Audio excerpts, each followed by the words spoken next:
በዜና መጽሔታችን በመጨረሻው ሰዓቱ የስፖርት ነው። ከመረጃዎቹ ጋር ደግሞ ባልደረባይ መልሰ ግዛቸው እዚህ ስቱዲዮ ይገኛል። መልሰ ያየር ሰዓት እንትን አመሰግናለሁ ሳምራይት። የባህር ዳር ከተማ አስተዳደር የግልና የመንግስት ተቋማት የጤና ስፖርት ውድድር ባሳለፍነው ቅዳሜ ተጀምሯል። ውድድሩን ስፖርታዊ ጨዋነት በተሞላበት መልኩ ማከናወን እንደሚገባም ተጠቁሟል። ሀና ማርያም መስፍን ስራውን ያለ መሰልቸት የሚሰራ ራሱን የሚጠብቅ እንዲሁም የተሻሉ ክንውኖችን በፍላጎት የሚሰራ ሰራተኛ ለመፍጠር ስፖርትን እንደ ትልቅ አማራጭ መውሰድ ተገቢ መሆኑን መመልከት ይቻላል። ይህንን ደግሞ በምትሰሩበት አካባቢ የትኛውንም አይነት ስፖርት በሚያዘወትርና በሌሎች መካከል ያለውን ልዩነት መታዘብ እንችላለን። ይህንንም ለመቅረፍ ተቋማቸው በአካባቢያቸው በስፖርት ራሱን እያዝናና የሚጠበቅበትን እንዲያከናውን የሚረዳ እገዛ የሚያደርግ አካባቢ እንዳላቸው ያነጋገርናቸው የጤና ስፖርት ተሳታፊዎች ነግረውናል። በእግር ኳስም አለ፣ በመረብ ኳስም አለ። በየትኛውም አቅጣጫ እንቅስቃሴ እንዲያደርግ ነው ተልእኮ የተሰጠውና ይህ ማለት ሰው ራሱን ጤናውን እንዲጠብቅ እንቅስቃሴ እንዲያደርግ ነውና በዚህ ይህን መሰረት አድርጎ የመረብ ቡድንና የእግር ኳስ ቡድን መደበኛ ትሬኒንግ ወይም እንቅስቃሴ ያደርጋል ማለት ነው። እንዲሁም ደግሞ የቴንስና ሌሎች እንቅስቃሴዎችንም የቼዝም ወደፊት በአክቲቭሊ እንዲንቀሳቀሱ ነገሮችን ማመቻቸት ሂደት ላይ ነው ጉምሩክም። በየዓመቱ የሴቶች ተሳትፎን በተመለከተ ተመሳሳይ ሀሳቦች ይነሳሉ። ወይ ሴቶቹ የመሳተፍ ፍላጎት የላቸውም አሊያም ደግሞ የሚሰሩበት ተቋም እነሱን ለማምጣት የሰራው ስራ ዝቅተኛ ነው። ይህንን ደግሞ ከሰጡን አስተያየት መመልከት እንችላለን።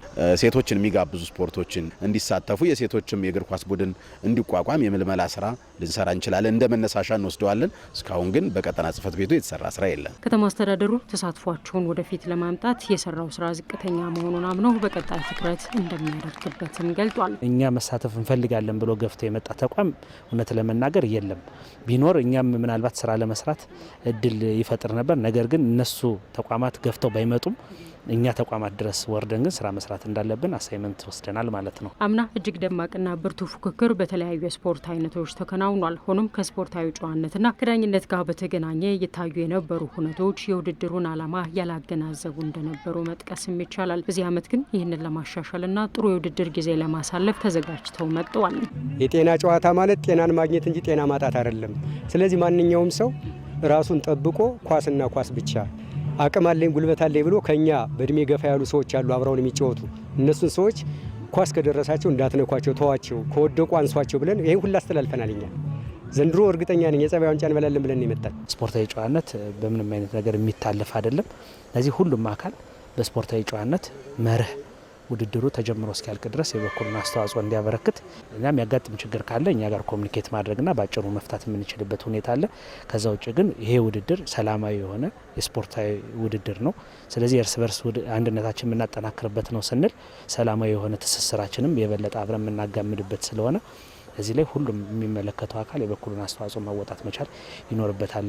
የባህር ዳር ከተማ አስተዳደር ወጣቶችና ስፖርት መምሪያ ከፌዴሬሽኖች ጋር በመተባበር በየዓመቱ የሚያከናውነው የግልና የመንግስት ተቋማት የጤና ስፖርት ውድድር ተጀምሯል። በ5 የስፖርት አይነቶች ከ2100 በላይ የጤና ስፖርት ተወዳዳሪዎች የሚሳተፉ መሆኑንም ከስፖርት መምሪያው ያገኘነው መረጃ ያመላክታል።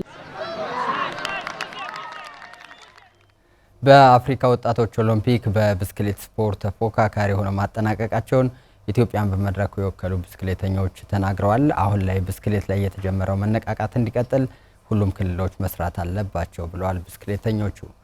ዳናይስ ሲሳይ አራተኛው የወጣቶች ኦሎምፒክ በአንጎላ ሉዋንዳ ሲከናወን ኢትዮጵያ በተለያዩ የስፖርት አይነቶች በውጤት የታጀበችበት ነበር። ከነዚህ ውድድሮች መካከል ደግሞ ሀገራችንን በወርቅ ያኮራው ደግሞ የብስክሌት ስፖርት ነው። ኢትዮጵያን ወክለው በብስክሌት የተሳተፉ ተወዳዳሪዎችም 2 ወርቅ፣ 2 ብርና 1 ናስ በድምሩ 5 ሜዳሊያዎችን በማምጣት ከአፍሪካ ቀዳሚ ሆነው አጠናቀዋል። ይህ ውጤት እንዲመጣ ለለፉት አሰልጣኝ ኃይለ ሚካኤል ፍሬውና ጓደኞቻቸው ምስጋና ይገባል። በአጭር ጊዜ ስልጠና ይህን ውጤት ማሳካት መቻላቸውንም ነው አሰልጣኝ ኃይለ ሚካኤል ፍሬው የገለጹት። ትንሽ የልምምዱ ሁኔታ ለቦታው ሙሉ ለሙሉ ምቹ ይሆናል ነበረም፣ ግን ባለን እና ባገኘነውና በተመቻቸልን መንገድ መሰረት ልጆቹ አቀላይተን በመሄድ እዛ አንጎላ በመሄድም ያው የአራተኛው የአፍሪካ ወጣቶች ጨዋታዎች ላይ ጥሩ ውጤት ማስመዝገብ ችለናል። እና በጣም እዛ ሄደን ልጆቻችን ጥሩ እንቅስቃሴ ነው ያካሄዱት። በግልና በጎዳና ላይ ብስክሌት ውድድሮች ወርቅ በማምጣት ሀገሯን ያኮራችውና በወጣቶች ኦሎምፒክ የመጀመሪያ ተሳትፏ ላይ በድል የተመለሰችው ማህደር ደስታ ያደረገችው ዝግጅት ለድሉ እንዳበቃት ነው የገለጸችው። በኮች የተሰጠን ዝግጅት በጣም ጥሩ ነበር። አሁን ሄደን የነበርነው ወደ አንጎላ ያገኘነው ሁኔታት ለውጥ ግን ሙቀት ነበረ። የአንጎላ ከፈጣሪ ጋር ጥሩ ውጤት አምጥተን መጥተናል። በወንዶች የጎዳና ላይ የብስክሌት ውድድር የብር ሜዳሊያ ያገኘው ለገሰ ሰሎሞን የአንጎላ የአየር ንብረት ከባድ ቢሆንም ግን በአጭር ጊዜ ስራ ለውጤት መብቃቱን ገልጿል። የአዲስ አበባ የነበረ በአሰልጣኝ በየናስ ደብረ አብሮክ የተሰጠ ትንሽ የአዲስ አበባ ቀዝቃዛ ምናምን ስለነበረ ያው እንደሱ ተቋቁሜ በጣም አሪፍ ውጤት አንስተናል። በወጣቶች ኦሎምፒክ በብስክሌት የተሳተፉት ሀገራት ከኛ ሀገር ጋር ያላቸው ውጤታማነት ከብስክሌት ደረጃ አንጻር ሲነጻጸር ኢትዮጵያ በውስን ብስክሌተኞች የተሻለ ተፎካካሪ ሆና አጠናቃለች። በሴቶች ብስክሌት ደግሞ ከተሳታፊዎች መካከል ጎልታ የወጣች ሀገራችን እንደነበረችም አሰልጣኝ ፍሬው ኃይለ ሚካኤልና ብስክሌተኛዋ ማህደር ደስታ ገልጸዋል። በወንዶች 18 ሀገሮች ተሳትፈዋል። በሴቶችም 11 ሀገሮች ነው የተሳተፉት። እኛ በሴቶቹ የተሻሉ ነበረ። በወንዶች ደግሞ አልጄሪያዎች የተሻሉ ነበሩ እና ጠቅላላ አድርገሽ ስታየው ደግሞ በሀገር እንዳደረግነው እንቅስቃሴ የተሻለ ውጤት ለማስገብ ችለናል እና የሀገሮቹ እንቅስቃሴ ደግሞ ትንሽ ከበድ የሚሉ አሁን ሳውዝ አፍሪካ ነበሩ፣ በሴቶች ጠንካራ ሴቶች ነበሩ።